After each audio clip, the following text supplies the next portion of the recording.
নিশ্চয় দেখিছে আপোনালোকৰ চেনেল আজি অহাৰ কাৰণে আমি ধন্যবাদ জনাইছোঁ। এই অঞ্চলত আচলতে কাৰিপাৰাৰ পৰা সিধাবাৰী যোৱা এই পথছোৱা লোক নিৰ্মাণ বিভাগৰ আণ্ডাৰত নিৰ্মাণ হৈছিল কেইবছৰমান আগতে, তাৰপিছত ৰিপেয়াৰিঙো হৈছিল, কিন্তু বিগত সময়ছোৱাত এই ৰাস্তাটোৱে বিধ্বস্ত ৰূপ ধাৰণ কৰিছে। কিন্তু লোক নিৰ্মাণ বিভাগৰ পৰা কোনো ধৰণৰ পদক্ষেপ লোৱা নাই, যাৰ ফলত এই অঞ্চলৰ বৃহত্তৰ অঞ্চলবাসী ৰাইজে জীয়াতু ভুগিব লগা হৈছে।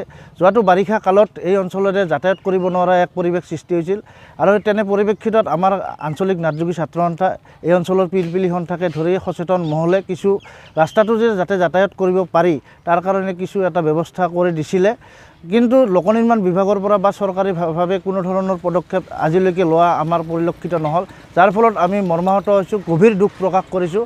আচলতে চৰকাৰখনে কেৱল হিতাধিকাৰী সৃষ্টি কৰি যি নিৰ্বাচনী বৈতৰণি পাৰ হোৱাৰ যি প্ৰচেষ্টা চলাইছে, এই প্ৰচেষ্টাত সফল কেতিয়াও নহ'ব যদিহে তেওঁলোকে ৰাইজৰ এনেধৰণৰ কাম কাজসমূহ সুচাৰুৰূপে পালন নকৰে।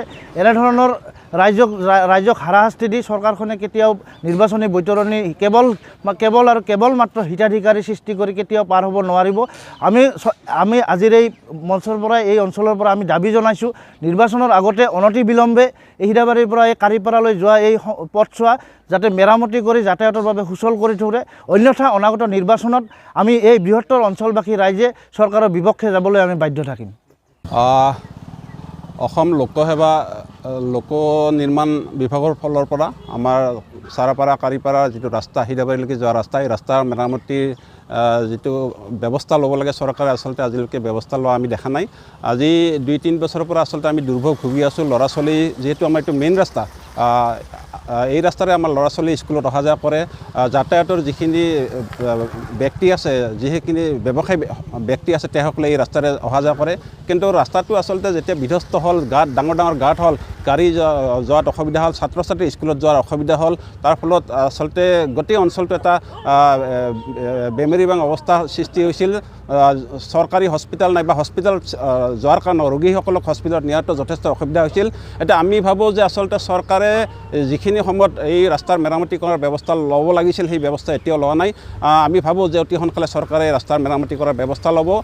আৰু যিহেতু আমাৰ এইটো এটা পিছপৰা অঞ্চল, গতিকে আমাৰ চিকিৎসাৰ ব্যৱস্থা নাই, উচ্চ শিক্ষাৰ অনুষ্ঠান নাই, ল'ৰা ছোৱালী দূৰলৈ গৈ শিক্ষানুষ্ঠান নাইবা চিকিৎসাৰ ব্যৱস্থা কৰিব লাগে। গতিকে আমাৰ এই পিছপৰা অঞ্চলৰ উন্নয়নৰ কাৰণে চৰকাৰে যিখিনি চিন্তা চৰ্চা, সেইখিনি চিন্তা চৰ্চা কৰিব বুলি আমি ভাবোঁ।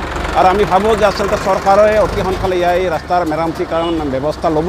আৰু যিহেতু আমি বৰ্তমান কাৰিপাৰা অঞ্চল, আগতে গোৱালপাৰা পূব সমষ্টিত আছিলোঁ, নতুনকৈ আমি দুধনৈ সমষ্টিত অন্তৰ্ভুক্ত হৈছোঁ। গতিকে আমি দুধনৈ সমষ্টিত অন্তৰ্ভুক্ত হোৱাৰ পিছত আমি আচলতে কাৰিপাৰা অঞ্চলৰ ৰাইজে আমি এটা শান্তিৰ নিশ্বাস পেলাইছিলোঁ। আমি আচলতে দুধনৈ সমষ্টিৰ পৰা যথেষ্ট সুফল পাম বুলি আমি আশা কৰিছিলোঁ, কিন্তু বাস্তৱত সেই ক্ষেত্ৰত আমাৰ যি আশা, সেই আশা বৰ্তমান আমাৰ প্ৰতিফলন হোৱা নাই। আমি ভাবোঁ চৰকাৰে অতি সোনকালে আমাৰ অন্তত যি আশা, সেই আশা পূৰণ কৰাৰ ক্ষেত্ৰত চৰকাৰে ব্যৱস্থা ল'ব, আৰু এই ৰাস্তাৰ মেৰামতিৰ যিটো ব্যৱস্থা 26ৰ ইলেকশ্যনৰ আগতে ব্যৱস্থা ল'ব বুলি আমি আশা ৰাখিছোঁ। আৰু আমি ভাবোঁ যে চৰকাৰে যদি এই ব্যৱস্থাৰ পদক্ষেপ নলয়, তেতিয়াহ'লে আচলতে ৰাইজে চৰকাৰৰ পক্ষত নগৈ চৰকাৰৰ বিপক্ষে যোৱাৰ কাৰণে চিন্তা চৰ্চা কৰিব, তেনেকুৱা পৰিৱেশ হ'ব বুলি আমি অনুমান এটা কৰিব পাৰিছোঁ। গতিকে যিহেতু বৰ্তমান বিজেপি চৰকাৰ, গতিকে বিজেপি চৰকাৰক আমি টানি অনুৰোধ জনাইছোঁ 26ৰ ইলেকশ্যনত যাতে তেওঁসকলে এই ৰাস্তাৰ মেৰামতিৰ কাম অতি সোনকালে ব্যৱস্থা লয়, তাৰ কাৰণে অনুৰোধ জনাইছোঁ। আৰু আমি ভাবোঁ যে চৰকাৰে আমাৰ ৰাইজৰ যি ন্যায্য দাবী, ৰাইজৰ যি ন্যায্য অনুভৱ, সেই ন্যায্য দাবী, ন্যায্য অনুভৱ চৰকাৰে হৃদয়ংগম কৰিব আৰু সোনকালে এই ৰাস্তাৰ মেৰামতিৰ কাম ব্যৱস্থা ল'ব।